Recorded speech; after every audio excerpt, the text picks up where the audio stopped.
lahir anaknya usia 2 tahun, maaf, mereka punya rencana, anak ini insya Allah kita akan didik jadi lebih baik, keluarga kita lebih baik, anak ini akan jadi ulama. Qadarullah usia 2 tahun ayahnya meninggal. Ini kisah nyata. Ibunya ingat, saya tetap pertahankan untuk berubah jadi lebih baik, walaupun ayah tidak ada, saya single parent, saya rawat anak ini sebaik-baik.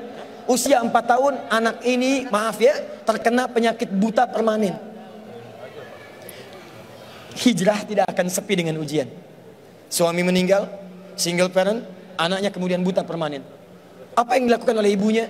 Ibunya tetap berpedoman, Allah pasti akan berikan yang terbaik. Anak ini kemudian terus didoakan, bangkit di malam hari, perbanyak kemudian tingkatkan ibadah. Ingat ya rumus ini, orang tua yang rajin ibadah maka boleh jadi kebaikannya akan diturunkan pada anaknya. Ibunya yang berdoa, anaknya yang mendapatkan bagiannya. Matanya buta tapi diganti oleh Allah dengan ingatan yang luar biasa. Kalau Anda bacakan satu kalimat, satu baris ini, satu lembar buku dibacakan oleh Anda satu halaman, maka seketika dia akan ingat seketika tanpa diulang, dengan titik, dengan komanya. Anak ini kemudian dibawa ke sekolah Al-Quran, dimasukkan talaki ke syekh di sana. Syekh di situ kemudian membacakan pada saat itu surat Qaf, surah ke-50. Qaf dibacakan sampai akhir ayatnya. Anak ini anak yang paling kecil teman-teman, mata buta, nggak bisa ngelihat. Teman-temannya berada di atasnya usianya, ada yang 6 tahun, 7 tahun, dia 4 tahun. Begitu selesai membacakan, kata syekhnya, lihat kalimatnya, man hafidha ala zahri qalbi, siapa yang hafal apa yang tadi saya bacakan, hafalan di dalam kepalanya, bukan di luar kepala. Hafal di luar kepala masih belum hafal.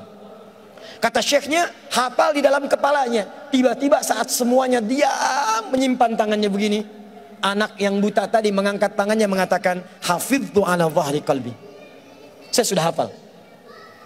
Syekhnya penasaran, kata syekhnya, bagaimana? Diambil anaknya ke depan, diminta baca, Masya Allah, bacaannya bukan hanya hafal, makhrajnya, sifat hurufnya, tajwidnya, semua mirip dengan syekhnya. Kata syekhnya, minal an tadrusul hadis, dari sejak sekarang ananda mesti belajar hadis, karena Quran itu dijamin kemudahannya, hadis yang tidak ada jaminan. Anak ini secara singkat, tinggal 1 menit pulang ke rumahnya, diantar oleh asisten rumah tangga ibu tadi. Begitu nyampe di rumahnya wajahnya gembira, mengatakan pada ibunya, Ummi, ibu, tadi saya dipuji oleh saya begini, ada kejadian begini, saya seperti ini. Kata anak ini, minal an uridul hadis, ma, sekarang saya pengen belajar hadis. Kata ibunya, ya bunayya iktafi bil Quran, anakku sayang, kamu punya keterbatasan, supaya kamu nggak capek sekarang Quran dulu, baru setelah itu hadis. Kata anaknya, lah, dia percaya pada gurunya, dia percaya pada keyakinannya, dia katakan, ma, saya pengen belajar hadis. Dia tinggalkan ibunya sambil meraba jalan begini ke kamarnya. Perhatikan baik-baik. Begitu ibunya melihat, ingat kemudian dengan suaminya, ingat tentang rencana mereka, ingat tentang mereka punya rencana masuk surga bersama-sama. Teman-teman, ibunya langsung masuk ke dalam kamar, dia bentangkan sajadahnya di mihrabnya, dia salat 2 rakaat, dia bermohon kepada Allah. Saat sujud itulah dia tumpahkan segala keinginannya. Perhatikan kalimatnya. Rahasianya ada di Quran surah ke-17 ayat 110 sampai dengan 111, paling kanan sebelah atas. Ya Allah yal basir, yalladzi ala kulli syai'in qadir, a'id basiratabni. Saya mau akhiri. Ketika tumpah air matanya dia katakan, ya Allah yang maha melihat, mohon kembalikan penglihatan anak saya. Yal basir, yalladzi ala kulli syai'in qadir, a'id basiratabni. Begitu mengatakan kalimat itu, capek ketiduran. Kemudian pada saat itulah anaknya sedang mengulang surat Qaf di kamarnya. Begitu ibunya mengatakan yal basir, anaknya sampai pada ayat ke-22. Laqad kunta fi ghaflatin min hadza fakashafna 'anka ghita'aka wa basaruka al-yawma hadid. Ibunya menyebut yal basir, anaknya sampai di ayat wa basaruka al-yawma hadid. Dulu pandanganmu tertutup, sekarang kami akan buka, kamu akan melihat setelah ini dengan setajam-tajamnya.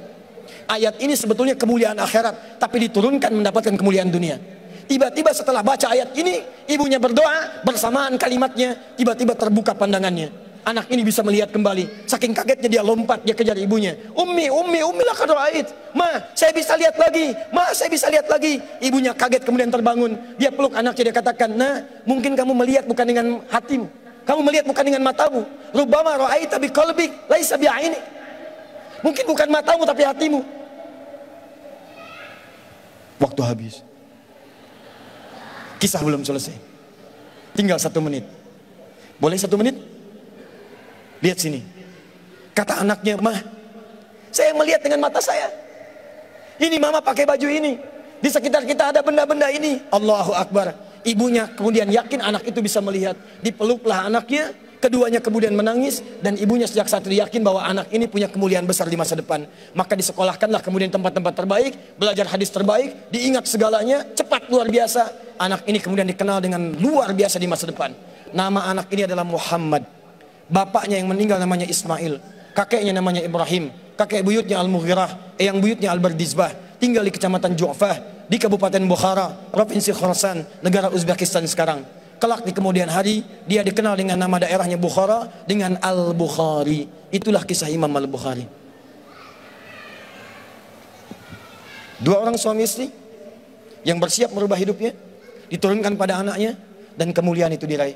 Saya yakin, kalau Anda berhijrah malam ini, boleh jadi yang hafal Quran, mungkin anaknya, mungkin cucunya, mungkin turunan-turunan Anda. Tapi ketahuilah, ketika Anda punya peran di dalamnya, maka surga akan disiapkan untuk semua Anda satu keluarga besar. Saya mohon izin pada panitia, saya ingin persaudarakan Anda semua, supaya datang Anda bukan cuma sekedar datang. Siap bersaudara insya Allah? Siap berbagi insya Allah? Siap bersinergi insya Allah? Muhajirin? Muhajirin? Ikuti saya, berdiri semua, berdiri.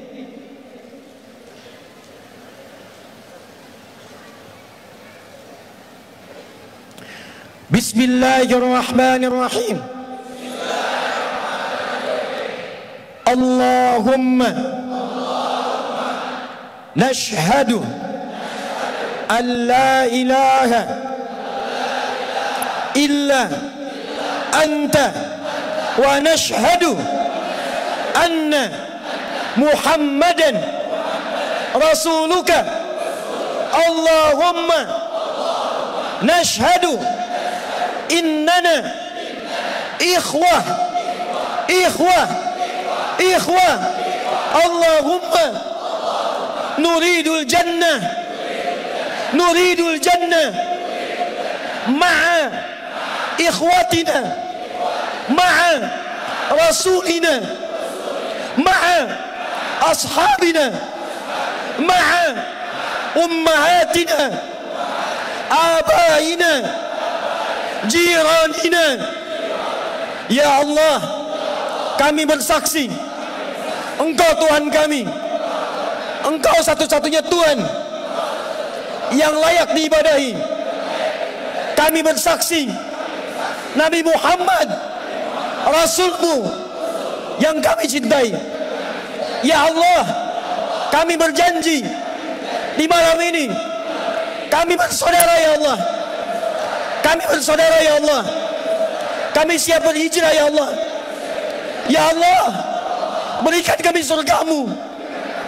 Berikan kami surgamu bersama Nabi-Mu Muhammad sallallahu alaihi wasallam, bersama sahabat-Mu ya Allah, bersama sahabat Nabi-Mu ya Allah, bersama orang-orang saleh ya Allah, bersama ibu kami ya Allah, dengan ayah kami ya Allah, dengan anak-anak kami ya Allah, dengan keluarga kami ya Allah. Ya Allah, kami mohon masukkan kami dengan teman-teman kami ini ya Allah ke surga-Mu ya Allah. Allahumma ishhad, Allahumma ishhad, Allahumma ishhad. Alhamdulillahi rabbil alamin. Duduk teman-teman.